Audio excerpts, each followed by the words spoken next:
31st নাইটে ওরা রাত জেগে মদ পান করবে আর আমার যুবক যুবতীদেরকে অবাধ মেলামেশার জন্যে সুযোগ করে দেবে।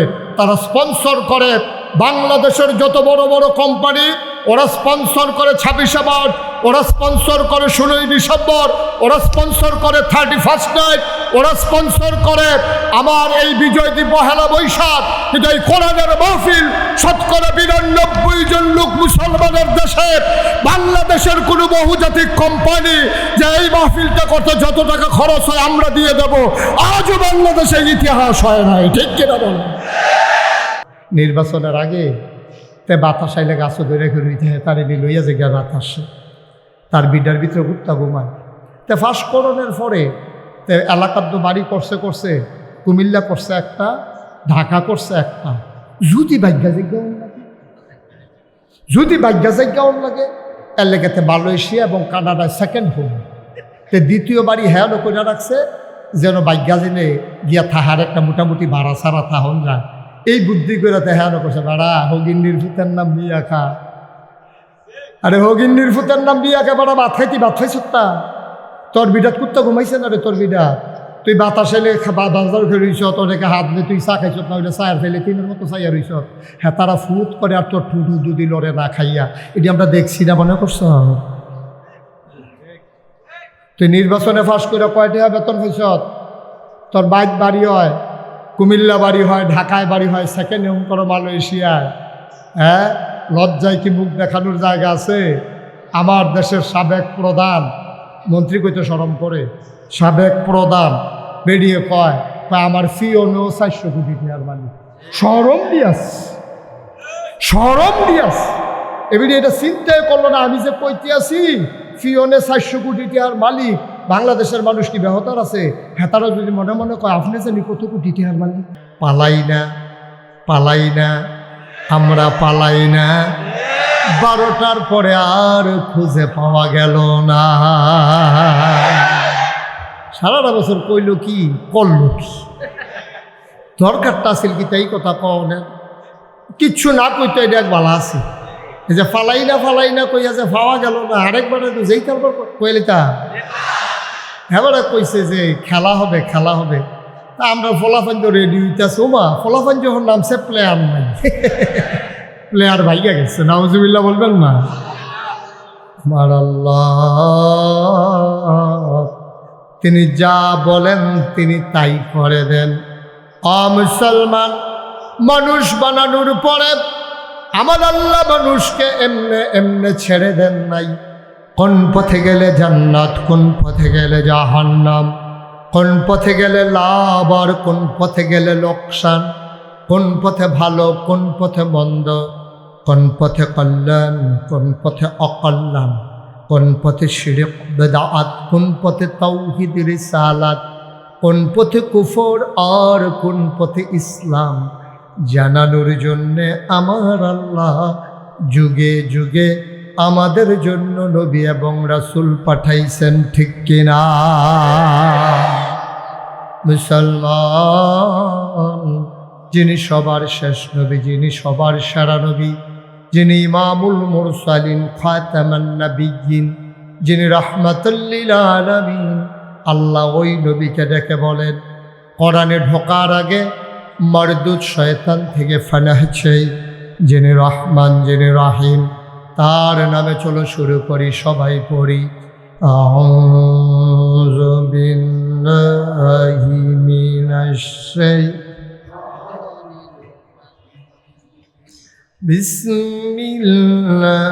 বিসমিল্লাহির রাহমানির রাহিম। ইয়া আইয়ুহান নাবিয়্যু তাকিল্লাহ ওয়া লা তুতি'ল কাফিরিনা ওয়াল মুনাফিকিন। মরদুদ শয়তান থেকে ফানাহ চাই, যিনি রহমান যিনি রহিম, তার নামে শুরু করছি। বন্ধুরা আমার, ভাইরা আমার, কোরআনুল কারীম 30 পারার ভিতরে 21 পারার সর্বশেষ সূরা, সূরার নাম সূরা আহজাব, 73টা আয়াত, 9টা রুকু। আল্লাহ ডেকে বলেন, ইয়া আইয়ুহান নবী, হে নবী, ইত্তাকিল্লাহ, আপনি ভয় পাবেন শুধুমাত্র, কেবলমাত্র, একমাত্র আমার আল্লাহকে। বলেন সুবহানাল্লাহ। এই সূরাটা তখন নাজিল হয়েছে যখন মক্কার মানুষগুলো আমার নবীকে ভয় দেখাতে চায়, টিটকারি মারে, মস্কারা করে, নবীকে মেরে ফেলতে চায়। ওটার নাড়ি বুড়ি নবীর মাথার উপরে চাপিয়ে দেয়, গলার ভিতরে চাদর দিয়ে হ্যাচকা টান মেরে নবীর শ্বাস বন্ধ করে দিতে চায়। নবীরে জেলখানায় ঢুকিয়ে রাখলো 3.5 বছর। এইভাবে যখন নির্যাতন চরম পর্যায়ে পৌঁছে গেল, মানুষগুলো নবীকে যখন নিঃশেষ করে দিতে চায়, কণ্ঠকে যখন থামিয়ে দিতে চায়, স্তব্ধ করে দিতে চায় কোরআনের কথাগুলো, তখন আল্লাহ ডেকে বললেন, ইয়া আইয়ুহান নবী, হে নবী, আত্তাকিল্লাহ, আপনি কাউকে ভয় পাওয়ার দরকার নাই। আবু জেহেল, আবুল আহাব, উতবা, শাইবা, মুগীরা, কাফেরের দল, মুনাফিকের দল, পুঁজিপতি যারা, ধর্মগুরু যারা, যত মানুষ আপনাকে নানানভাবে ভয় দেখায়, আপনাকে নিথর নিস্তব্ধ করে দিতে চায়, জমিন থেকে বিদায় করে দিতে চায়, আপনি শুনে রাখুন, আত্তাকিল্লাহ, আপনি কাউকে ভয় পাওয়ার দরকার নাই। আপনি ভয় পাবেন শুধুমাত্র, কেবলমাত্র, একমাত্র আমার আল্লাহকে। সুবহানাল্লাহ বলবেন না? মুফাসসিরিনে কেরাম ওনারা ঘোষণা দিয়ে দিলেন, আল্লাহ তাবারক ওয়া তাআলা যেখানে নবীকে ডাকেন সেখানে শুভ নবী উদ্দেশ্য নয়, নবীর যারা সাহাবা, নবীর যারা উম্মত, সবাই ওই দলের আওতাভুক্ত হয়ে যায়। আল্লাহ যেন ডেকে কয়, মনে হয় যেন এইমাত্র আয়াত নাজিল হচ্ছে। আল্লাহ যেন আমাদেরকে ডেকে কয়, ইয়া আইয়ুহান নাস, ও চন্দনা তাফসীর মাহফিলের মানুষেরা, শুনো শুনো শুনো, ইত্তাকিল্লাহ, তোমরা ভয় পাবা আল্লাহরে। র্যাব, গোয়েন্দা, পুলিশ, বিজিবি, দলীয় ক্যাডার, প্রশাসন, প্রশাসক, যত মানুষ, নেতৃস্থানীয় মানুষ, যত মানুষ থাকুক, কাউকে ভয় পাবা না। তোমরা ভয় পাবা শুধুমাত্র, কেবলমাত্র এক আল্লাহকে। ঠিক কিনা? আমরা ভয় পাই কাকে? কথা কন, কাকে? পুলিশ, র্যাব, গোয়েন্দা, দলীয় ক্যাডার, রাজাকার, কোনো কিছুকে আমরা ভয় পাই না। টিটকারি হবে, মস্কারা হবে, এটা আমরা জেনে শুনে এ পথে নেমেছি। এ পথ কখনো কুসুমাস্তীর্ণ ছিল না, এ পথ ফুল বিছানো ছিল না, এ পথ ছিল কণ্টকাকীর্ণ। এ পথে যারা নেমেছে তাদের পা রক্তাক্ত হয়েছে, পথ হয়েছে পিচ্ছিল, এ পথ হয়েছে কণ্টকাকীর্ণ, এ পথ কাটা বিছানো। আমরা জেনে শুনেই এ পথে নেমেছি। আমরা জানি এ পথে চলতে গেলে টিটকারি হবে, মস্কারা হবে, মামলা হবে, হামলা হবে, গুম হবে, নির্যাতন হবে, প্রয়োজনে জীবন দেওয়া যাবে, ঈমান দেওয়া যাবে না। রাজি আছো কিনা? হাত তুলে দেখা।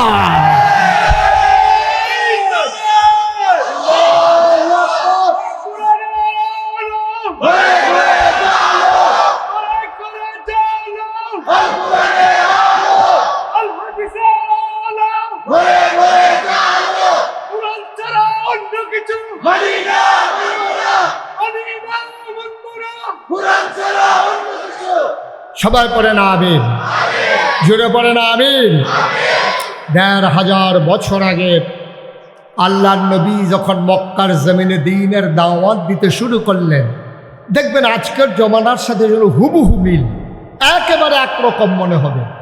তৎকালীন জমানায় নবী দাওয়াত দেওয়ার সময় 3 দল লোক বিরোধিতা করেছে। কয় দল? ঘুমাই গেছেন আপনারা? মঞ্চে যারা আছে তারা কথা না কইলেও সারবো। হ্যাঁ, তারা যে বইয়া রয়েছে, তারা হোতাফা না বইয়ে এনে রয়েছে কেন? হ্যাঁ, কয় দল? বা কথা কয় না, কয় দল? 3 দল লোক ইসলামের বিরোধিতা করেছে। কয় দল? 1 নম্বরে তৎকালীন জমানায় যারা ধর্মগুরু, তৎকালীন জমানায় তো পূজা ছিল, অগ্নি পূজা, মূর্তি পূজা, এই পূজাগুলো যারা দিত, আল্লাহ নবী যখন বললেন কুলু লা ইলাহা ইল্লাল্লাহ, তোমরা সবাই পড়ো লা ইলাহা ইল্লাল্লাহ, এই কথা বলো, আপনারাও পড়েন লা ইলাহা লা ইলাহা লা ইলাহা।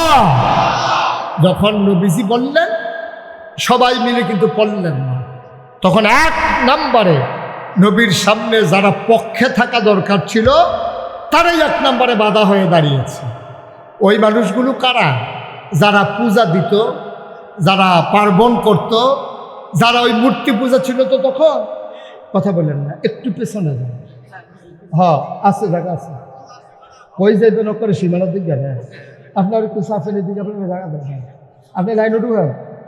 হ্যাঁ আপনি দেরি হইয়া রয়েছেন না, অসুবিধা নাই, দেখবেন সবাই কোন আমিন, জোরে কোন আমিন। এবার ওই ইমাম শব্দ এলাকা সব জায়গাতে একটু আগ বইয়া খাওয়া, এটাও সুযোগ না। আমরা মসজিদও দেখছি সামনে, এবার আরে যদি সমানে কাতার না তুলে নামাজ হইতো না। হ্যাঁ আমিন কর। এবার ইমাম সব মানুষ এবারে কিন্তু সামনে বইবে, তোমার মার হাবা কয় না দি এত্রি মানুষে বুঝি আমিন করলে এই আওয়াজ হয়, জোরে কর। আমরা এলাকার মানুষের এই জোর দিয়ে আগ বইবেন সামনে, জোরে কর আমিন। মোটামুটি হয়েছে, আরো লাগবে। তো যেই কথাটা বলতেছিলাম, তো নবী যখন এসে দাওয়াত দিলেন, বললেন তোমরা সবাই পড়ো লা ইলাহা। সবাই কি পড়ছে? সবাই কিন্তু পড়ে না। মানুষ হয়ে গেছে দুই ভাগ, একদল হলো আল্লাহওয়ালা, আরেক দল হলো শয়তানওয়ালা। একদল ফেরেশতার চাইতে উত্তম, আরেক দল জানোয়ারের চাইতে খারাপ। একদল জান্নাতি, আরেক দল জাহান্নামী। এখন জান্নাতি কারা? আবু বকর, ওমর, উসমান, আলী, তালহা, জুবায়ের, আব্দুর রহমান ইবনে আউফ, সাদ ইবনে রাবিয়া। তৎকালীন জমানায় একদল জান্নাতি, আরেক দল জাহান্নামী। জান্নাতি যারা আবু বকর, ওমর। আমরা এখানে যারা আছি, আমরা কি জাহান্নামী না জান্নাতি? তাইলে আমরা আবু বকর উমরের বংশধর। এখন এই বাংলাদেশে তো এখনো আরেক দল আছে যারা জাহান্নামী, আছে নাকি নাই? ওরা কারা? ওরা আবু জেহেল, আবুল আহাব, উতবা, সাইবা, মুগিরা, তাদের বংশধর, ঠিক কিনা কন?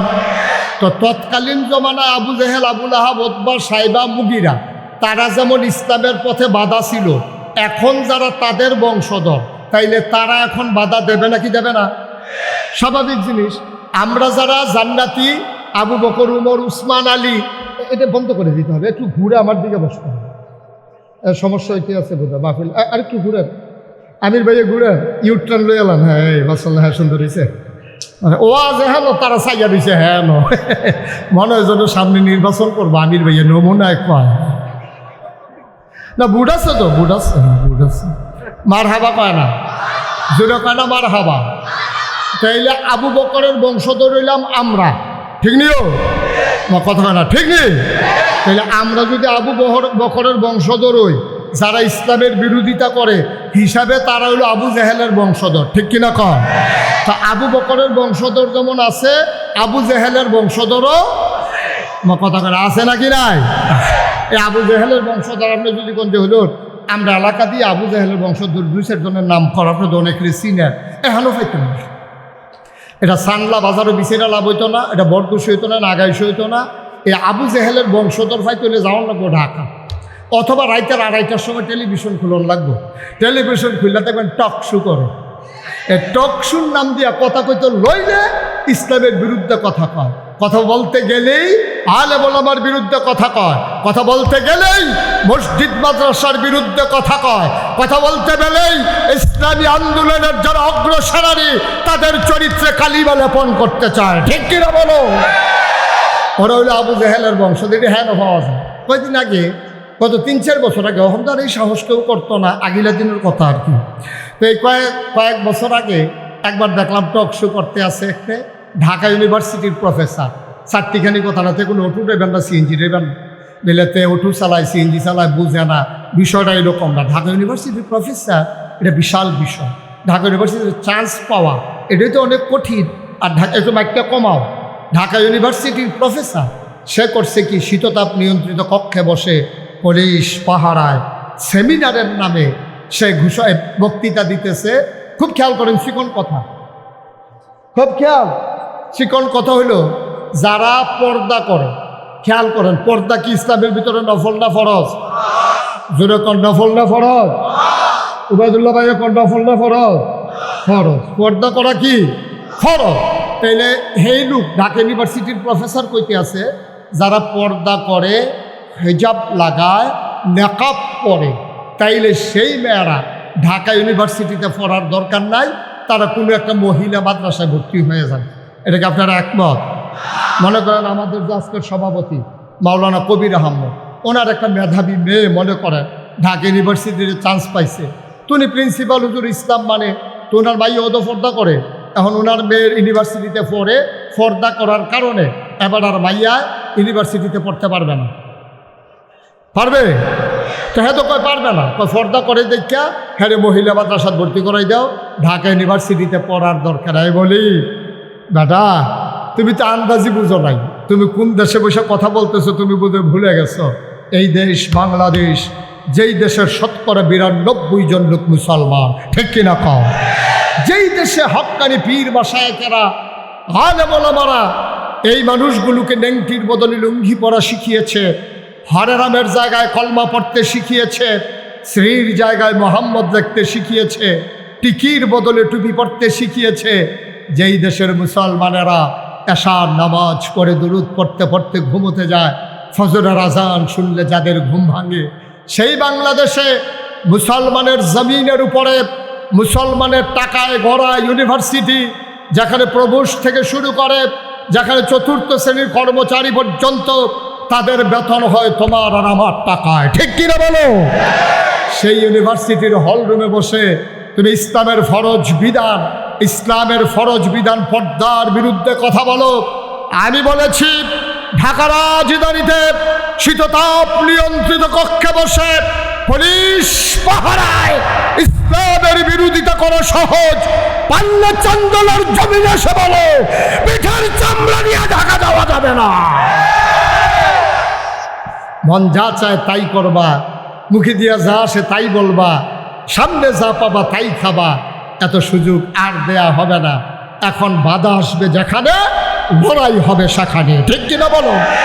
অনেক করেছো তোমরা, মসজিদের মিম্বারগুলো থেকে আলেমদেরকে নামিয়ে দিয়েছ হক কথা বলার কারণে, আমার প্রাণের তাফসীর মাহফিলগুলো বন্ধ করে দিয়েছ, তামাশা করে করে ফান্ডের টাকাগুলো নষ্ট করেছ, তোমরা কোরআনের কথা বলতে দাও নাই, বাধা আসবে তো লড়াই হবে, ঠিক কিনা বলো?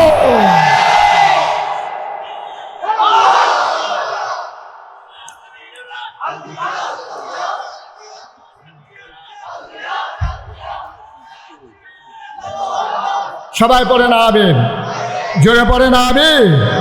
তাইলে নবীজির জমানায় ইসলামের বিরোধিতা করেছে কয় দল লোক? ভুলে গেছেন সবাই? কয় দল? ১ নম্বরে ধর্মগুরু, যারা পূজা দিত। আচ্ছা তারা বাধা দিল কেন? তাদের তো ধর্মের আরও দরকার, তারপরে তারা বাধা দিল কেন? কারণ আছে।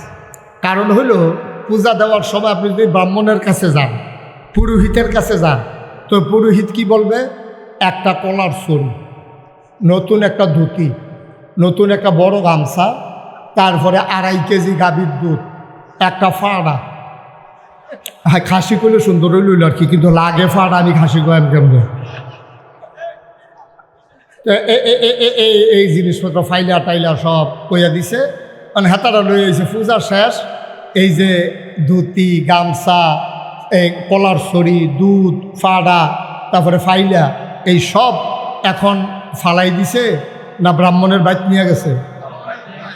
এখন যদি লা ইলাহা ইল্লাল্লাহ ইসলাম যদি কায়েম হয়ে যায়, আপনি কি বলছেন? লা ইলাহা, আল্লাহ ছাড়া বিধান নাই, আল্লাহ ছাড়া আবাদত পাওয়ার উপযুক্ত কেউ নাই, পূজা নাই, পার্বণ নাই, যা পাওয়ার আল্লাহ পাবে, সাজদা দেবেন আল্লাহরে, ডাকবেন আল্লাহরে, চাইবেন আল্লাহর কাছে। এখন তৎকালীন যারা ব্রাহ্মণ তারা ধর বোকা না, তারা বুঝা ফেলাইছে যদি এক আল্লাহর দিন কায়েম হয়ে যায় তাইলে তো পূজা শেষ।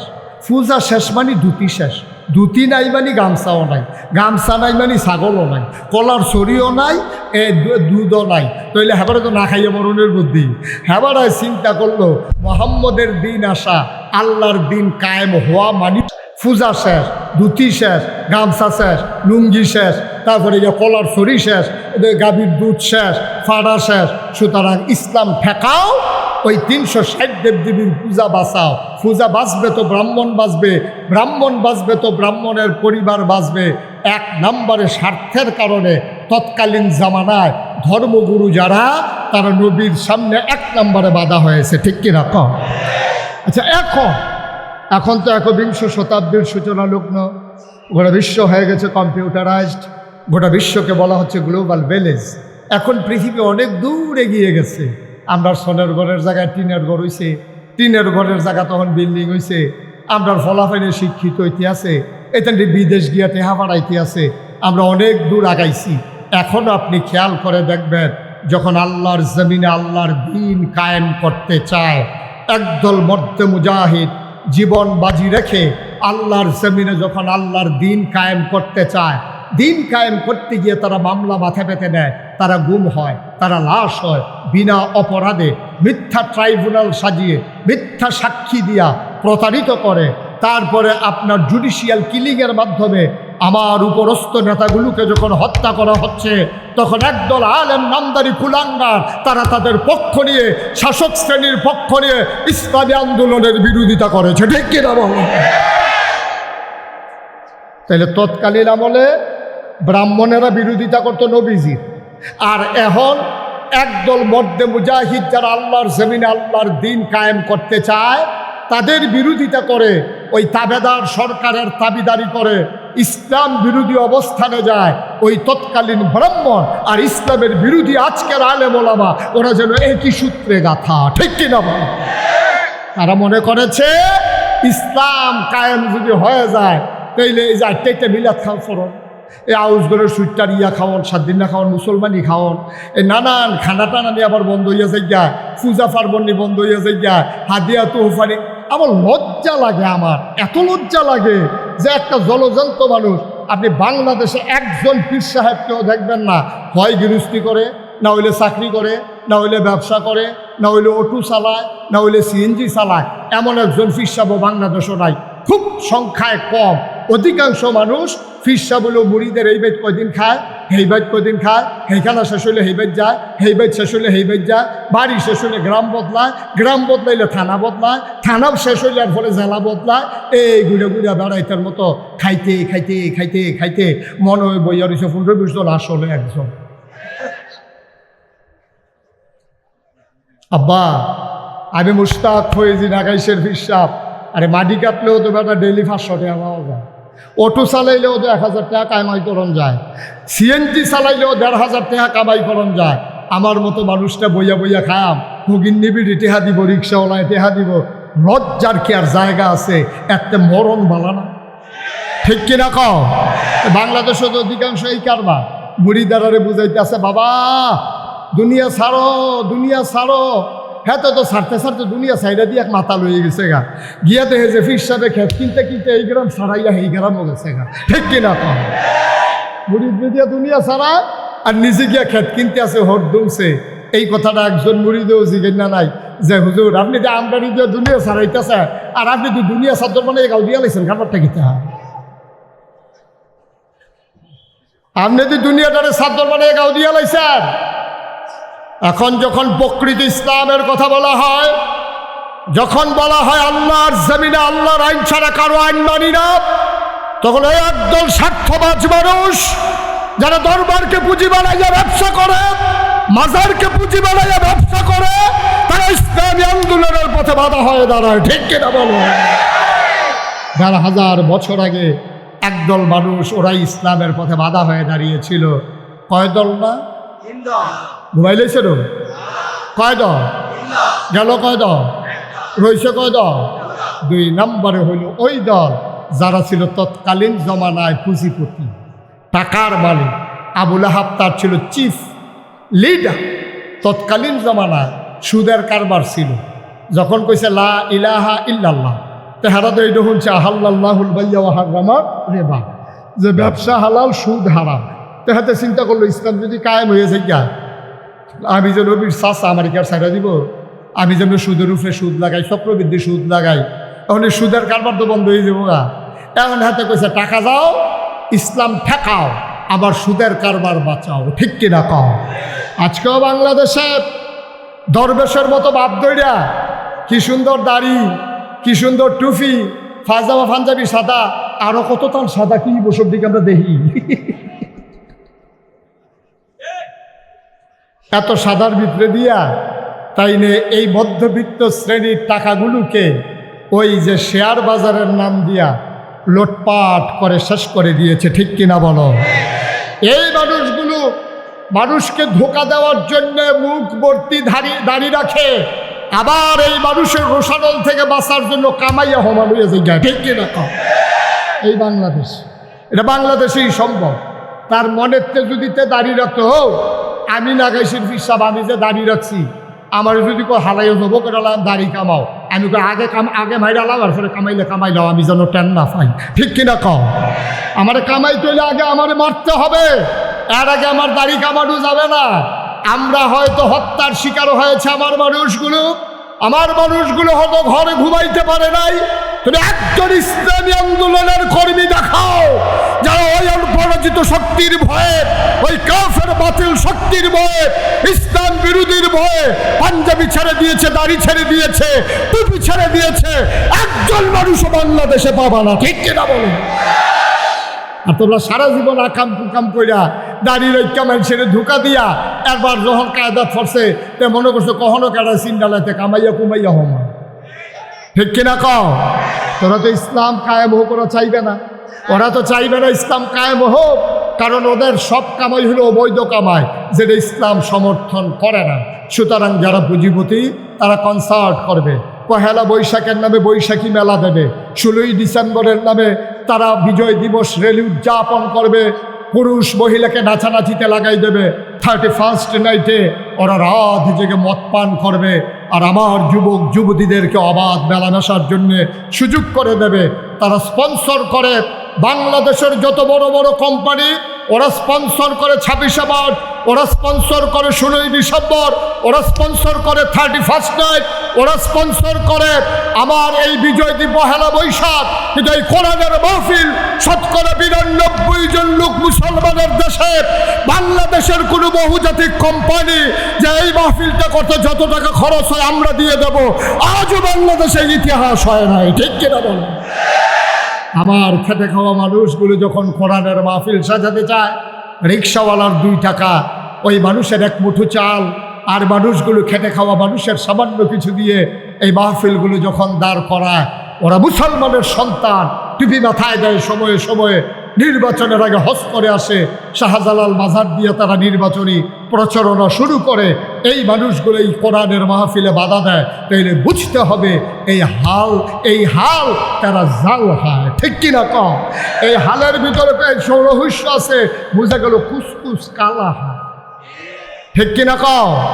এই তুমি নির্বাচনের আগে হজ যাও, তুমি নির্বাচনের আগে শাহজালালের মাজারও যাও, তুমি টুপি জাতা দিয়ে মাথা ধরো, তুমি 40 বাংলাদেশের হাতে তসবি নিয়ে মানুষকে ধোকা দাও, অথচ কোরআনের মাহফিল হতে দাও না। উদাহরণের জন্য তো মাদাইয়া যাওয়ার লাগতো না, উদাহরণের লেগে ঢাকা যাওয়ার দরকার নাই। আমার চান্দলার তাফসির মাহফিল হতে দেওয়া হয় নাই, এইটাই আমার উদাহরণ, ঠিক কিনা কম? কোনো দূরে যাওয়ার আমার দরকার নাই, কখনো দিছে না দিছে এটা আমার জানার দরকার নাই। আমার সানলা হইছে না, এটা আমরা সারা বছর কয়া তারে ফাইলে কয়া, ঠিক কিনা কম?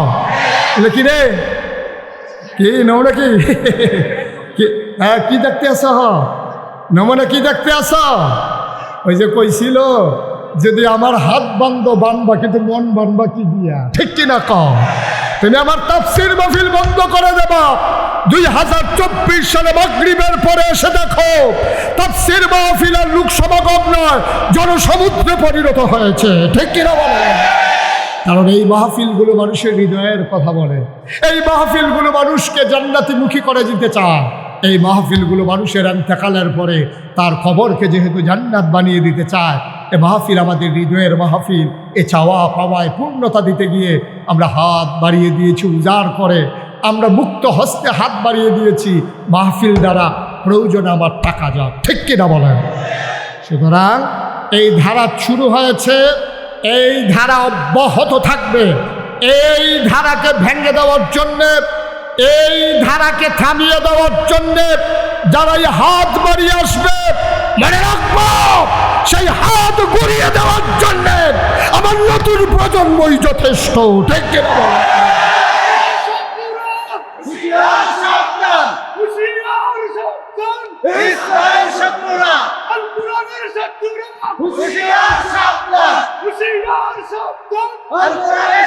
সবাই পড়ে না আমিন, জোরে পড়ে না আমিন। কয় দল? কয় দল গেল? কয় দল গেল? 2 দল। এক দল হলো ধর্মীয় নেতা, 2 নম্বরে হলো পুঁজিপতি, যারা কোনো মতে যারা ঠেকা বানাইছে, কি আর হালাল কি আর আলাপ খায় না, যা পায় তাই খায়। হোগিন নিবেদিন লিখে বিস্কুট আছে, হেই বিস্কুট বাড়িয়াতে খাইয়া বইয়া রইছে। শুইলারা যতক্ষণ ফারো সামনে যা পাস নাউজুবিল্লাহ কইতেন না, তারা তো ইসলাম কায়েম হতে দেবে না আব্বা। না দেওয়াটাই তো স্বাভাবিক, কারণ তারা তো ইসলামের অনুসারী, যে ইসলামের ধারক বাহক ছিলেন নবীজির পরে আবু বকর সিদ্দিকের পরে যিনি হাল ধরেছিলেন ওমর বিন খাত্তাব। ঠিক কিনা বলো? বন্ধুরা আমার, ভাইরা আমার, আল্লাহর নবী নাই, আবু বকর সিদ্দিকের ইন্তেকাল হয়ে গেছে।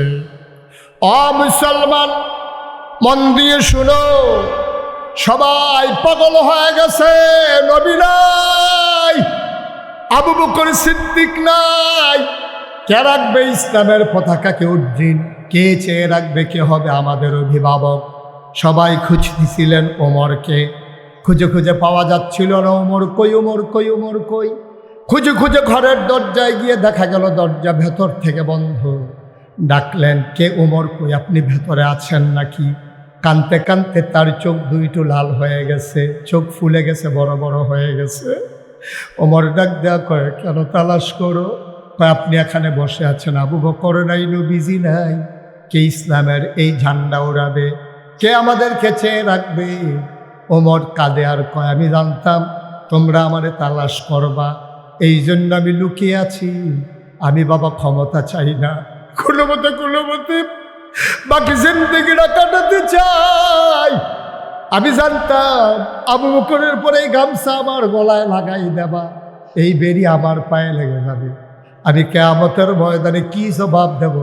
আল্লাহ সেদিন যদি ডেকে জিজ্ঞেস করে, ওমর রে, অমর তোর শাসন আমলে একটা কুকুর কেন ফুরাত নদীর তীরে না খেয়ে মারা গেল? জবাব দে।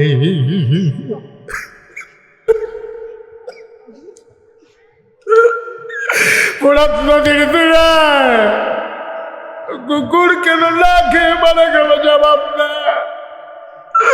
আমি ওমর সেই দিন কি জবাব দেব? এই ভয় আমার ঘর থেকে বের হতে দেয় না।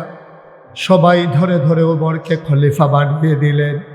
মজার ঘটনা শোনো, বখরু চোখ কোনো ইতিহাস নয়, বানানো কোনো গল্প নয়, বাস্তব ঘটনা শুনে যাও। ওমরকে খলিফা বানাই দেওয়া হলো। সরকারি তহবিলে অনেকগুলো কাপড় জমা হয়ে গেল। ওমর ঘোষণা দিলেন, প্রাপ্তবয়স্ক সবাইকে কাপড় দেওয়া হবে, সবাই আসো। মসজিদে নববীর সামনে সবাই লাইন ধরে দাঁড়িয়ে গেল। ওমর সবাইকে সীমিত পরিমাণে সমহারে 1 টুকরা করে কাপড় দিচ্ছেন। ওমরও সবার শেষে 1 টুকরা নিলেন। ওমরের ছেলে আব্দুল্লাহ ইবনে ওমরও পেলেন 1 টুকরা। সবাই পাঞ্জাবির কাপড় নিয়ে বাড়িতে গেলেন। পাঞ্জাবি বানানো হয়ে গেল। পরের শুক্রবার জুমার আজান পড়ে গেছে। আমিরুল মুমিনিন, খলিফাতুল মুসলিমিন, ইসলামের 2য় খলিফা, জান্নাতের সুসংবাদ প্রাপ্ত 2য় মানুষ ওমর খুতবা দেবেন। সবাই তাহিয়াতুল দুখুলুল মসজিদ কাবলাল জমা পড়ে বসে আছে। সূর্য হারিয়ে হেলে পড়েছে পশ্চিম আকাশে। সবাই পেরেশান, ওমর এখনো আসে না, নামাজ পড়ব কখন? এবার একজন মুরব্বীরা বলল, যাও ও যুবক, তুমি দৌড়ে যাও, দেখো কোনো বিপদ আপদ নাকি। যুবক দৌড়ে দৌড়ে ওমরের বাড়ির সামনে গেল। দূর থেকে তাকায়া দেখে বাড়ির সামনে মরুভূমির মাঝে দুপুরবেলা প্রচণ্ড রোদ, একটা মানুষ পিঠ উদম করে বসে আছে। সূর্যের আলোতে পিঠটা পুড়ে গেছে, সামনে কি যেন বিছিয়ে রেখেছে। যুবক গিয়ে সালাম দিলেন, আসসালাতু আসসালামু আলাইকা ইয়া আমিরাল মুমিনিন ইয়া খলিফাতাল মুসলিমিন। হ্যাঁ ওমর, আপনাকে সালাম। এখনো কেন যান না? নামাজের সময় হয়ে গেছে। এখনো কেন যান না? সবাই মিলে নামাজের জন্য অপেক্ষা করতেছে। উমর বললেন, বাবা তুমি গিয়ে বলো আমি এখনই আসতেছি। আমার পাঞ্জাবিটা আমি যখন গায়ে দিতে যাব, দেখি একটু ময়লা হয়ে গেছে। জুমার দিনে ময়লা পাঞ্জাবি গায়ে দিয়ে যাওয়া ঠিক হবে না, এই জন্য পাঞ্জাবিটা ধুয়ে দিছিলাম, শুকাইতে একটু দেরি হয়ে গেছে। এই তো পাঞ্জাবি শুকিয়ে গেছে, তুমি যাও আমি আসতেছি। তাইলে বোঝা গেল অর্ধ পৃথিবীর প্রেসিডেন্ট, আমিরুল মুমিনিন, খলিফাতুল মুসলিমিন, যার ব্যাপারে নবী নিজেই ঘোষণা দিয়েছেন, আনা খাতামুন নাবিয়্যিন লা নাবিয়্যা বা'দি, আমি হলাম সর্বশেষ নবী, আমার পরে আর নবী নাই। আমার পরে যদি নবী থাকতো, আমার উমর আমার পরে নবী হইতো। ওমর পাঞ্জাবি ধুয়ে বসে আছেন, সকালে যাবেন। তাইলে বুঝা গেল উমরের পাঞ্জাবি 10-12টা। কথা কয় না কয়টা? অর্ধেকটা পৃথিবীর প্রেসিডেন্ট, আমিরুল মুমিনিন, খলিফাতুল মুসলিমিন পাঞ্জাবি হইল একটা। ইসলাম, এটার নাম হচ্ছে ইসলাম। নির্বাচনের আগে তে বাতাস আইলে গাছও ধরে রইতে তারে লইয়া যে গিয়া বাতাসে তার বিডার ভিতরে কুত্তা ঘুমায়। তে ফাঁসকরণের পরে তে এলাকার তো বাড়ি করছে, কুমিল্লা করছে একটা, ঢাকা করছে একটা। যদি ভাগ্যা জায়গাও লাগে এর লেগেতে মালয়েশিয়া এবং কানাডায় সেকেন্ড হোম। তে দ্বিতীয় বাড়ি হ্যাঁ করে রাখছে যেন ভাগ্যা জেনে গিয়া থাহার একটা মোটামুটি ভাড়া ছাড়া থাহন যায়। এই বুদ্ধি করে হ্যাঁ করছে, বাড়া হগিন্নির ফুতের নাম বিয়া খা। আরে হগিন্নির ফুতের নাম বিয়া খা, বাড়া ভাত খাইতি, ভাত খাইছত্তা তোর বিডাত কুত্তা ঘুমাইছে না রে তোর বিডাত। তুই বাতাস এলে বাজার উঠে রইছ, তোরকে হাত দিয়ে তুই চা খাইছত, না হইলে চায়ের ফেলে তিনের মতো চাইয়া রইছ। হ্যাঁ তারা ফুট করে আর তোর ঠুটু দুদি লড়ে না খাইয়া, এটি আমরা দেখছি না মনে করছ? তুই নির্বাচনে ফাঁস করে কয়টা বেতন হইছ? তোর বাইক বাড়ি হয়, কুমিল্লা বাড়ি হয়, ঢাকায় বাড়ি হয়, সেকেন্ড হোম করো মালয়েশিয়ায়। হ্যাঁ, লজ্জায় কি মুখ দেখানোর জায়গা আছে? আমার দেশের সাবেক প্রধান মন্ত্রী কইতে শরম করে, সাবেক প্রধান বেরিয়ে কয় আমার ফিওনেও 400 কোটি টাকার মালিক। শরম দিয়াস এবারে এটা চিন্তাই করলো না। আমি যে কইতে আছি ফিওনে 400 কোটি টাকার মালিক, বাংলাদেশের মানুষ কি বেহতার আছে? হ্যাঁ, তারা যদি মনে মনে কয় আপনি জানি কত কোটি টাকার মালিক। ফিওনে 400, আমার ঘরের বসুইরা কামলা যদি গাড়ি দিয়া যায় তো আমি তো বিমানে যাওয়ার কথা হিসাবে। তো ফিওনে যদি 400 হয় তাহলে যে মালিক প্রধানমন্ত্রী তে কয় 1000 কোটি টাকার মালিক, ও হলে না বারুইটি আছে। এতক্ষণ তো আমরা ধরতে নিয়ে পারছি, আমরা কান্দা দিকটা মনে করছি হ্যাঁ স্যারের কান্দা। কারবার কি? অর্ধ পৃথিবীর প্রেসিডেন্ট উমর পাঞ্জাবি করারে কথা কটা কয়টা? ইসলাম, এটার নাম ইসলাম, এটার নাম ইসলাম। ইসলাম কারে কয় তাকাই দেখো। আমার নেতাদের উপরে তোমরা কম অপবাদ দিছ। তোমরা কইছো তারা নারী ধর্ষণকারী, তোমরা বলেছো তারা লুটতরাজকারী, তারা হিন্দুর সম্পদ দখলকারী। 5টা বছর আমার 2 নেতা মন্ত্রিত্ব করেছে, তন্ন তন্ন করে তালাশ করা হয়েছে, বানানো অনেক অভিযোগ দিয়েছ, কিন্তু আমার 2 মন্ত্রীর একটা টাকা আত্মসাৎ করেছে তার চরম শত্রুরাও দাবি করতে পারে নাই। ঠিক কিনা বলো? এটার নাম ইসলাম। উমরের পাঞ্জাবি করা কথা তো এখনো শেষ না, মাত্র শুরু হয় না। সাফা দিয়া বল মার হাবা কয় না রে, জুড়ে কয় না মার হাবা। মুসলমান আবার পাঞ্জাবি উমর গায়ে দিয়া মসজিদের বারান্দায় দাঁড়ালেন। আসসালামু আলাইকুম। রাস্তা খালি হয়ে গেল। ওমর আস্তে আস্তে করে মেহরাবের দিকে গেলেন। বিসমিল্লাহ বলে তিনি মিম্বারে উঠলেন।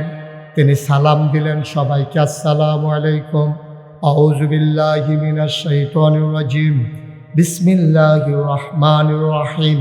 তিনি খুতবা দেবেন, এমন সময় একটা যুবক পেছনে দাঁড়াইছে, টান দিয়া খাপের ভেতর থেকে তরবারি বের করে উঁচু করে ধরেছে। ওমর তাকিয়ে আছে। যুবক ডাক দেয়া কয়, ওমর, ইয়া আমিরাল মুমিনিন, ইয়া খলিফাতাল মুসলিমিন, আপনি খুতবা দেবেন না, আপনি খুতবা দেওয়া বন্ধ করেন, আগে একটা প্রশ্নের জবাব দেন। কত কিছুদিন আগে সমহারে সম পরিমাণে সবাই এক টুকরা করে কাপড় নিলাম, সবাই পাঞ্জাবি বানালাম নতুন, কারো পাঞ্জাবি হাঁটুর নিচে নামে নাই, কারো পাঞ্জাবির কাপড় হাঁটুর নিচে নামে নাই। আপনার পাঞ্জাবি দেখি নেসফে সাক হয়ে গেছে, হাঁটু থেকে এক বিগত নেমে গেছে। অবশ্যই আপনি কাপড় চুরি করেছেন অথবা ক্ষমতা দেখাইয়া কাপড় বেশি নিছেন। কোনটা করেছেন জবাব দেন। যতক্ষণ জবাব না দেবেন ততক্ষণ পর্যন্ত মদিনার মুসলমান আপনার খুতবা শুনবে না।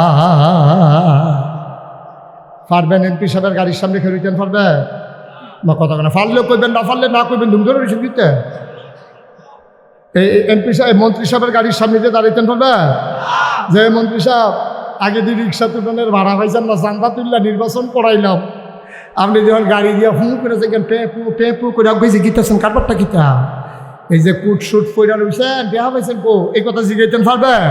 এই জিগাইতেন পারতেন না দেখে ধ্বংস।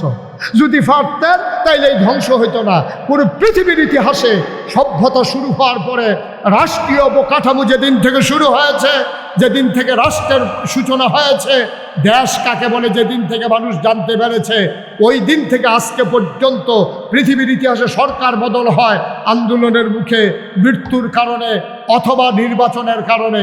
কিন্তু পৃথিবীতে কোথাও কোনো দেশে একসাথে সরকার বদলের পরে 330 জন মেম্বার অফ পার্লামেন্ট, আমলা কামলা বদুল্লা, র্যাব, গোয়েন্দা পুলিশ, বিজিবি, তারপরে আপনার বড় বড় কর্মকর্তা, ব্যবসায়ী, উপদেষ্টা একসাথে একটা দেশ থেকে সব পালিয়ে গেছে। বাংলাদেশ ছাড়া আর কোথাও হয় নাই, ঠিক কিনা বলো? ওই যে ডাক দইলা জিগেন না লাগছে, ওই পাঞ্জাবির কথা যদি জিগাইল যে তো তোর ভাগ্য জিগাউনটা কেন? ও জিগেন না নাই, জিগাই তো দিছে না, অহন আর তারা থাকে না। আমি জিজ্ঞেসলাম গেল কে রে, ফলাফাইনে কয় থাকলে আমি ওই কিতা করা এরকম যেত ফাইলে বিলে কিতা করলো। নাউজুবিল্লাহ কন্যা কেন? জোরে কন নাউজুবিল্লাহ। এখন উমর দাঁড়িয়ে আছে আর যুবক তরবারি খুলে, কথা মনে আছে তো নাকি? যুবক তরবারি খুলে দাঁড়িয়ে আছেন। জবাব দেন, পাঞ্জাবি কেন লম্বা? আগে জবাব হবে তারপরে খুতবা হবে। ওমর চুপ মেরে দাঁড়িয়ে আছেন। ওমরের ছেলের নাম আব্দুল্লাহ ইবনে ওমর, তিনিও সেদিন সেই মসজিদে ছিলেন মুসল্লি হিসাবে। আব্দুল্লাহ ইবনে ওমর দাঁড়ালেন, চোখের পানি ছেড়ে দিলেন, ডাক দিয়ে কয়, ও দেশবাসী, ও মদিনার মুসলমান, জবাব কি আব্বা দেওয়া লাগবে নাকি আমি দিলেও চলবে? কয় আমাদের জবাব দরকার, কে দিল দরকার নাই। সুবহানাল্লাহ, সুবহানাল্লাহ। আব্দুল্লাহ ইবনে ওমর চোখের পানি ছেড়ে দিলেন, ডাক দিয়া কয়, শুনো শুনো শুনো, ও মদিনার মুসলমান শুনো, আমার আব্বা চোর না, আমার আব্বা কাপড় চুরি করে নাই, আমার আব্বা ক্ষমতা দেখাইয়া এক টুকরা কাপড়ও বেশি নেয় নাই। এত কথার দরকার নাই, পাঞ্জাবি লম্বা হলো কেমনে বলে দাও, আমাদের কোনো ব্যাখ্যা শুনতে চাই না, পাঞ্জাবি কেমনে লম্বা এটার জবাব দাও। আবার মদিনার মুসলমান চুপ মেরে আছেন। আব্দুল্লাহ ইবনে ওমর ডাক দেয়া কয়, ভাই শুনো, আমি আব্বার বড় ছেলে, আমার নাম আব্দুল্লাহ। ভাই, আমার আরো ভাই আছে, বোন আছে। গত কয়েকদিন আগে রাতের বেলা আমার ভাইয়েরা আম্মাকে ধরেছে। আম্মা আম্মা আম্মা, অনেক দিন হয় ফিন্নি খাই না, আম্মা গো দয়া করে আব্বাকে বলে একটু ফিন্নির ব্যবস্থা করো। বলে যে ঠিক আছে বাবা, তোমার বাবা আসলেই বলবো। ছেলেরা কাঁদতে কাঁদতে ঘুমিয়ে গেছে। ওমর যখন ঘরে গেলেন রাষ্ট্রীয় কাজ শেষ করে, একটা কমাও। ওমর যখন ঘরে গেলেন রাষ্ট্রীয় কাজ শেষ করে, ওমর ঘরে যাওয়ার পরে ওমরের বিবি ডাক দেয়া কয়, স্বামী আমার, বাচ্চারা ফিন্নি খেতে চায়, দয়া করে আপনি একটু বরাদ্দ দেন যেন ফিন্নি খেতে পারে। কয় বাচ্চারা কই? কয় কাঁদতে কাঁদতে ঘুমিয়ে পড়েছে। ওমর বললেন, বাচ্চাদেরকে ডেকে উঠাও। বাচ্চাদেরকে উঠানো হলো, আনন্দে তারা উদ্বেলিত। ওরা মনে করেছে নিশ্চয়ই এখন ফিন্নির ব্যবস্থা হয়ে গেছে। ছেলেরা যখন উঠেছে ওমর ডাক দিলেন, বাবা কাছে আসো, শুনলাম তোমাদের মায়ের কাছে তোমরা নাকি ফিন্নি খেতে চাও। কই জি বাবা, অনেক দিন হয় ফিন্নি খাওয়া হয় না। আমার চোখের পানি ছেড়ে দিয়ে কয়, তোমাদের জন্য ফিন্নির ব্যবস্থা হয়ে যাবে, টেনশনের দরকার নাই। বাচ্চারা কয় বাবা, ও বাবা কবে ফিন্নি হবে? ওমর মুস্কি হেসে কয়, মদিনায় সবার ঘরে যেই দিন ফিন্নি হবে।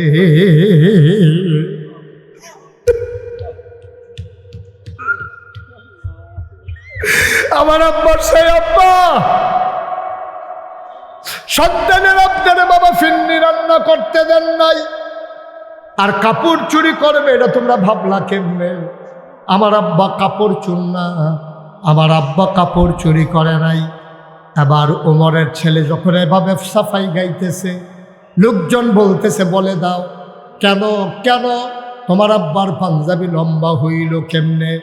এবার ওমরের ছেলে আব্দুল্লাহ ইবনে ওমর কয়, ভাই তোমরা সবাই এক টুকরা করে কাপড় পেয়েছো, আমার বাবা পেয়েছে এক টুকরা, আমি পেয়েছি এক টুকরা, বাব্বাটা 2 টুকরা পেয়েছি। বাড়িতে গিয়া দেখলাম আমার পাঞ্জাবিটা এখনো নতুন আছে, আগেরটা এখনো ছিঁড়ে যায় নাই, এখনো পুরানো হয় নাই। আমি আব্বাকে বললাম, আব্বা ও আব্বা, এবার মনে হয় শীত পড়বে, বেশি দেশের নমুনা ভালো না, আপনি বয়স্ক মানুষ, আমার আগের পাঞ্জাবিটা এখনো ভালো আছে, আমার টুকরা কাপড়টা আব্বা আপনারে দিয়ে দিলাম, আপনি 2 টুকরা কাপড় জোড়া লাগাইয়া একটা লম্বা করে পাঞ্জাবি বানার আরাম পাবেন। ও মদিনার মুসলমান, আমার আব্বা কাপড় চুরি করে নাই, আমার আব্বা ক্ষমতা দেখাইয়া কাপড় বেশি নেয় নাই, আমার টুকরা কাপড় আব্বাকে দিয়ে দেওয়ার কারণে আমার আব্বার পাঞ্জাবি লম্বা হয়েছে। আমার আব্বা কখনোই চুরি করতে পারে না। মদিনার মুসলমান সবাই বলে ঠিক আছে ওমর খুতবা দিয়ে দাও। ওমর কয় না, আমি খুতবা দেব না। ওই যে যুবকটা তরবারি উঁচু করছিল সে কই? আবার যুবকরে ডাক দিছে, আসো সামনে আসো। সবাই রাস্তা করে দিল, যুবক মাথা নিচু করে আগাইল। ওমর মিম্বার থেকে নামলেন, ওমর হাত ছড়িয়ে দাঁড়ালেন, যুবক লাফ দিয়ে ওমরের বুকে পড়ে যায়, ওমর ঝাপটে ধরেছে, ওমর কান্দে, যুবকও কান্দে। আবার ওমর ছেড়ে দিয়ে কয়, যুবকেরা রে, ও মদিনার মুসলমানেরা, যেই দিন পর্যন্ত ইসলামের ভিতরে অসঙ্গতি দেখলে, অনিয়ম দেখলে, কোনো সমস্যা দেখলে, যেই দিন পর্যন্ত এইভাবে তরবারি খুলে যুবক দাঁড়িয়ে যাওয়ার ক্ষমতা রাখবে, ওই দিন পর্যন্ত ইসলামের দিকে চোখ বড় বড়তা করে তাকানোরও সুযোগ কেউ পাবে না, ঠিক কিনা? আজকে 250 কোটি মুসলমান থাকার পরে আজকে আবার ভারতের ঝিলাম নদীর পানি স্বচ্ছ স্ফটিকের মতো, ডালিমের দানার মতো যে পানি ছিল স্বচ্ছ, সেই পানি আজকে রক্তে রঞ্জিত হয়েছে, আমার কাশ্মীরের মুসলমানের রক্তে, ঠিক কিনা বলো? আজকে নাফ নদীর পানি আজকে রক্তে রঞ্জিত হয়েছে আমার আরাকানের মুসলমানের রক্তে। আজকে তাকিয়ে দেখো, ফিলিস্তিনের দুদু মরুভূমি রক্তে রঞ্জিত হয়েছে, আর হাড় গোড় দিয়ে সেই মরুপ্রান্তর আজকে হাড় গুড়ের একটা বিশাল বড় মনে হয় কারখানা হয়ে গেছে। আমার লেবাননের মুসলমানরা জীবন দিচ্ছে, গোটা বিশ্বে প্রাচ্য থেকে পাশ্চাত্য, আর এই পৃথিবীর উত্তর মেরু থেকে দক্ষিণ মেরু 250 কোটি মুসলমান থাকার পরে সব জায়গায় মুসলমান মার খায়, মুসলমান নির্যাতিত হয়, মুসলমান নিপীড়িত হয়। আমার সোনার বাংলায় মুসলমানদেরকে কচুকাটা করা হয়েছে। এইভাবে যুগে যুগে সময়ে সময়ে ইসলামকে দাবিয়ে রাখার জন্যে সকল শক্তি একজুট হয়ে ইসলামকে দাবিয়ে রাখার প্রচেষ্টা চালিয়েছে। খোদার কসম, খোদার কসম, মুসলমান যদি সিংহের মতো গর্জন দিয়ে উঠে, ওই কাফের বেদিনেরা চামচিকার মতো গর্তের ভিতরে পালানো ছাড়া উপায় থাকবে না, ঠিক কিনা বলো? বুঝতে হয়েছে, তাদের কোয়ালিটি আজকে ডিস্ট্রয় হয়ে গেছে। আমরা সংখ্যায় বেড়েছি, কিন্তু আমাদের যোগ্যতা বলতে কিচ্ছু নাই, আমাদের আমানতদারি নাই, আমাদের ভিতরে সততা নাই, আমাদের ওয়াদা আমরা খেলাফ করে ফেলি। না মসজিদে আজান হয়, মানুষগুলো মসজিদের সামনে দিয়ে হেঁটে চলে যায়, নামাজের জন্য মসজিদে ঢুকে না। এইভাবে চলতে থাকলে সংখ্যায় বাড়ানো যাবে মুসলমান, মনে রাখবা, সংখ্যায় বাড়ানো আর মুসলমান ঐতিহ্য নিয়ে টিকে থাকা এক কথা নয়। আমরা বলেছি বাঁচার মতো বাঁচলে সিংহের মতো একদিন বাঁচবো, শিয়ালের মতো 500 বছর বাঁচার কোনোই সার্থকতা নাই। ঠিক কিনা বলো? আজকে পার্শ্ববর্তী দেশ ভারত, প্রসঙ্গ করে যেটা বলতেই হবে, পার্শ্ববর্তী দেশ ভারত আজকে আমাদেরকে রক্ত চোখ দিয়ে তাকায়, আমাদেরকে মস্কারা করে, আমাদেরকে হুমকি দেয়। তাদের খাবার বন্ধ করে দিলে আমরা নাকি মরে যাব, তাদের ফাঁদে তারাই আটকে গেছে। পেঁয়াজ এটা রেখে দেওয়ার জিনিস না।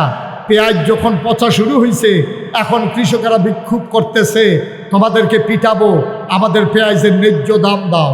আলুগুলো যখন পচে যাওয়া শুরু করেছে, ওরা বলেছে আমাদের দেশে আলু দেবে না, পেঁয়াজ দেবে না। আর আমরা বলেছিলাম ঠিক আছে, আমরা অন্য দেশ থেকে নিয়ে নেব। ইন্ডিয়া থেকে যখন পেঁয়াজ আর আলু আমদানি বন্ধ করে দেওয়া হলো, এখন পেঁয়াজ পচা শুরু হয়ে গেছে, আলু পচা শুরু হয়ে গেছে। আমি বলি আনারস পাকলে এটা কি 15 দিন রাখার জিনিস? কাঁঠাল পাকলে কি এটা রাইখা দেওয়ার জিনিস?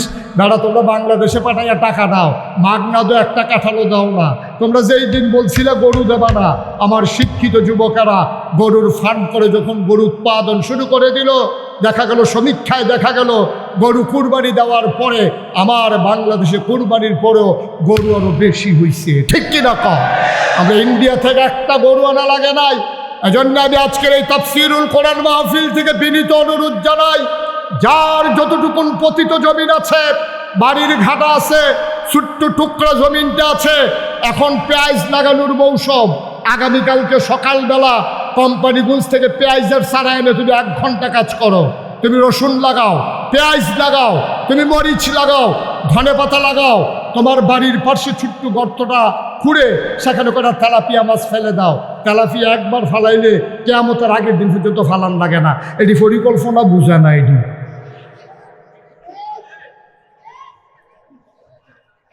তো বেড়া এই দিন গেছে না রে, আমরা ফেজাই শহীদ তলে ফেজ আর বেরিয়ে তোর চুলের বেনির মতো ফাহাইয়া ওই ঘরের তরফের লোকে রৌন টাঙ্গাই রাখছে। আম্মার কামড় হাতে টান দিয়া ডাইল বাগার দিয়া লাগছে রৌন দিয়া। ফেজ আসিল আমরা শহীদ তলে, রৌন আছে এই তরকের ভিতরে আলু, গুড়ি আলু তালা দিয়া আর দৌড় দিয়া গিয়া গাতাটাতে 2টা তেলাপিয়া মাছ দইরা ফেজ দিয়া ফইলা কাঁচামরিচ ফাইটা দিয়া ধন্যপাতা সিটা দিয়া। ঠিক নি রে?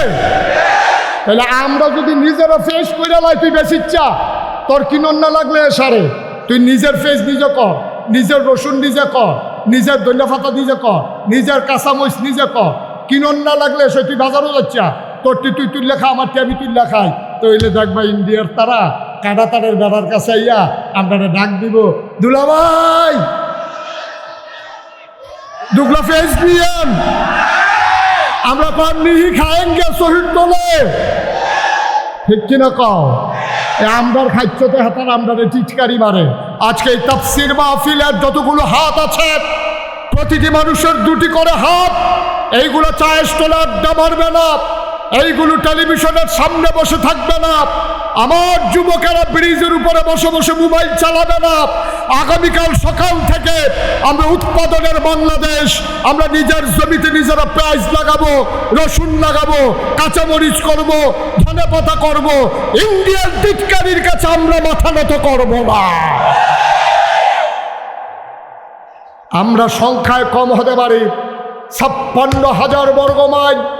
আর রূপসা থেকে তেঁতুলিয়া, রূপসা থেকে পাথুরিয়া, টেকনাফ থেকে তেঁতুলিয়া, এই 18 কোটি মানুষের যদি 36 কোটি হাত আজকে থেকে আবার বলিষ্ঠতার সাথে কাজ শুরু করে দেয়, মনে রাখবো 1-2 বছরের ব্যবধানে আমার বাংলাদেশের প্রায় পেঁয়াজ, বাংলাদেশের আলু ওই আমের মতো, ওই মাছের মতো, ইলিশের মতো আমার পেঁয়াজ, আমার আলু, আমার রসুন বাইরের দেশে রপ্তানি হবে ইনশাআল্লাহ। সিদ্ধান্ত নিয়ে ঝাঁপিয়ে পড়ো, দেশ প্রেম নিয়ে ঝাঁপিয়ে পড়ো। আসো এগিয়ে আসি, গর্জে উঠি, নিজের ভবিষ্যৎ নিজেরা বিনির্মাণ করি। ভিক্ষা করার চাইতে স্বাবলম্বী হও, বসে বসে খাওয়ার চাইতে পরিশ্রম করে খাও, তাহলে আমার দেশ প্রকৃত অর্থে সোনার বাংলা হবে। ঠিক কিনা বলো? আমার সোনার বাংলা, আমি তোমায় ভালোবাসি। সেই সোনার বাংলার সোনার মানুষ, গর্বিত নাগরিক হতে চাই আমরা প্রতিটি মানুষ। আল্লাহ যেন কবুল করে। জুড়ে পড়ো আর জুড়ে যেই যুবকেরা পাঞ্জা লড়তে জানে ঝঞ্ঝার সাথে, যেই যুবকেরা ঝড়ের মুখে দাঁড়িয়ে থাকতে পারে অটল পাহাড়ের মতো, আমরা তো সেই যুবক। পুলিশ যখন বন্দুক তাক করেছে, আমার আবু সাইদ সিনা টান টান করে দাঁড়িয়েছে, ঠিক কিনা বলো? আমরা তো সেই যুবক, যেই যুবকেরা পিপাসার্থ মানুষকে পানি পানি বলে পানি পান করিয়ে এক বুক পিপাসা নিয়ে আল্লাহর রাহে হাজিরা দিয়েছে, ঠিক কিনা বলো? আমরা যেমন করে দেশ বাঁচাতে জানি, যেমন করে ইসলাম বাঁচাতে জানি, যেমন করে আমার সমাজ বাঁচাতে জানি, তেমন করে এই নতুন করে প্রতিষ্ঠিত এই তাফসীর মাহফিলকেও আমরা টিকিয়ে রাখতে জানি, ঠিক কিনা বলো? এর জন্য আগামী বছরে প্রয়োজনে ডাবল প্যান্ডেল হবে। আমরা সবাই মিলে একজন একজন করে লোক নিয়ে আসবো। আমাদের যদি টাকাগুলোর গায়ে ছুরি লাগাইতে হয়, আমরা প্রয়োজনে টাকা দেব, নিজেরা পরিশ্রম করব, স্বেচ্ছায় শ্রম দেব। এই কোরআনের মাহফিলগুলোকে আমাদের টিকিয়ে রাখতেই হবে, ঠিক কিনা বলো? আজকে আবার এই মানুষগুলো প্রমাণ দেবে কেমন করে তারা তাফসীর মাহফিলকে ভালোবাসে। আমার ছেলেরা তোমাদের কাছে রুমাল নিয়ে আসবে, একটা লোক খালি যাওয়া যাবে না, প্রয়োজনে 2 টাকা দেবে। একবারে ছোট্ট বাচ্চাটা যে বুট বাদাম খাওয়ার জন্য টাকা আনছে, সেখান থেকে সে 2 টাকা দেবে ইনশাআল্লাহ। একজনও আমরা খালি যাব না। রাজি আছেন সবাই? আমার ছেলেরা আসতেছে, সবাই বিসমিল্লাহ বলে পকেটে হাত দেন, সবাই বিসমিল্লাহ বলে পকেটে হাত দেন। তোমরা ভিতরে ঢুকো, একটা লোকের সামনে থেকে যেন ব্যাগটা খালি না যায়, এটা আমার আবদার। আমি মুশতাক ফয়জি আপনাদের কাছে আবদার করেছি, একটা হাতও যেন খালি হাত না যায় ব্যাগের সাথে। বিসমিল্লাহ বলে ঢুকো ভিতরে, বিসমিল্লাহ বলে। যেখানে আমাদের ভলান্টিয়াররা আছেন, অন্যান্য লোক দাঁড়ানোর দরকার নাই, সুন্দর করে সবাই বিসমিল্লাহ বলে পকেটে হাত দেন, বিসমিল্লাহ বলে সবাই পকেটে হাত দেন। স্টেজে যারা আছেন প্রয়োজনে 2 টাকা দেবেন, কিন্তু খালি যাওয়া যাবে না। একটা লোকও খালি যাওয়া দেখতে চাই না আমি। প্রয়োজনে 2 টাকা দেবেন। আমি বলেছি বেশি টাকা লাগবে না, আপনি 2টা টাকা দেন। আপনি মরে যাবেন না, আপনি গরিব হবেন না, আপনি 2টা টাকা দেন। আপনি মরে ইনশাআল্লাহ আপনি হবেন গর্বিত সৈনিক। এই তাফসীর মাহফিল বিনির্মাণে আপনি হবেন গর্বিত সৈনিক। কিয়ামতের ময়দানে মাওলার দরবারে সাক্ষী দিতে পারবেন, মাওলা ও রব্বে কারীম, বেশি পারি নাই, 2 টাকা দিয়ে শরীক হয়েছিলাম। একজন লোক আমরা খালি যাব না। সবাই মহব্বতের সাথে দিয়ে দেন, আর সবাই মিলে আমরা একটা ইস্তেগফার বলি। সবাই আমার সাথে পড়েন, আউযু বিল্লাহি মিনাশ শাইতানির রাজিম, বিসমিল্লাহির রহমানির রহিম, আস্তাগফিরুল্লাহ রাব্বি মিন কুল্লি যামবিন ওয়া আতুবু ইলাইহি, লা হাওলা ওয়ালা কুওয়াতা ইল্লা বিল্লাহিল আলিয়্যিল আযীম। হে আল্লাহ, ইচ্ছায় অনিচ্ছায়, প্রকাশ্যে গোপনে, শয়তানের কুমন্ত্রণায় পড়ে, নফসের তাড়নায় পড়ে জীবনে যত গুনাহ করেছি, সবাই মিলে মাফ চাই। আমাদের জীবনের গুনাহগুলো মাফ করে দাও। তাফসীর মাহফিল আজকে চান্দোলা এখানেই শেষ। কথা বলা, মাহফিল কি এখানে শেষ? শেষ না শুরু? শেষ দিনের আজকে শুরু মাগরিবের পরে। ধারাবাহিকভাবে আমাদের মহামান্য মুফাসসিরগণ আলোচনা করবে। আরো 3 জন মেন ইনটেক, হ্যাঁ, সাইদুর রহমান সাহেব, রাফিকুর রহমান মাদানী, এম হাসিবুর রহমান, 3 জন ইনটেক বক্তা বসাই রাখছি আমরা। তারা আসবে। আড়াইবাড়ির পীর সাহেব, আমার আদরের ধন, কলিজার টুকরা খাবির সাইদি, উনি আসবেন। আপনাদেরকে একটা দাওয়াত দেই, আগামী 17ই জানুয়ারি নাগাইশ দরবার শরীফের মাহফিল, আগামী 27শে জানুয়ারি নাগাইশ দরবার শরীফের মাহফিল। মাহফিলে উপস্থিত আসবেন, থাকবেন সাদিকুর রহমান আজহারি, আবু নসর আশরাফি, আবুল কাসেম সরকার, ইয়াসিন আহমদ ফারুকি, গোলাম জিলানি পান্ডুগড়ের পীর সাহেব, ফুরফুরার পীর সাহেব, এমন করে প্রথিতযশা আলেমী দিনেরা 17ই জানুয়ারি নাগাইশের মাহফিলে থাকবেন। সাদিকুর রহমান আজহারি, আবু নসর আশরাফি, আবুল কাসেম সরকার, তারপরে মতিউল্লাহ সিদ্দিকী, সোনাকান্দার পীর সাহেব হুজুরের সুযোগ্য বড় সাহেবজাদা, আর এইরকম প্রথিতযশা আলেমেরা থাকবেন। আপনারা সবাই যাবেন। জানুয়ারি মাসের কয় তারিখ? কথা কেন, কয় তারিখ? 17 তারিখ নাগাইশের মাহফিল। আমি সবাইকে দাওয়াত দিলাম, সবার জন্য দোয়া করি। মাশাআল্লাহ, আমার আদরের ধন, কলিজার টুকরা মাওলানা নেয়ামতুল্লাহ রহমাতুল্লাহ সুযোগ্য সাহেবজাদা পীরজাদা মোহাম্মদ মুবাশশিরুল হক, ইমান ও ইমান ভঙ্গের কারণ, একটা কিতাব লিখেছেন। গেইটে পাবেন, স্টল আছে, আপনারা নিয়ে যাবেন। ইমান ভঙ্গের কারণগুলো জানার মাত্র 30 টাকা, নিয়ে যাওয়া দরকার আছে। আমাকে বিদায় দিতে হবে, আশার জামাত হবে, ধারাবাহিকভাবে আলোচনা চলবে। আসসালামু আলাইকুম ওয়া রাহমাতুল্লাহি ওয়া বারাকাতুহু। সম্মানিত উপস্থিতি, আমাদের হাতে এসেছে একটা মানি ব্যাগ। কেউ প্রমাণ দিয়ে যাবেন, সেই সাথে 2টা মোবাইল হারানো গিয়েছে।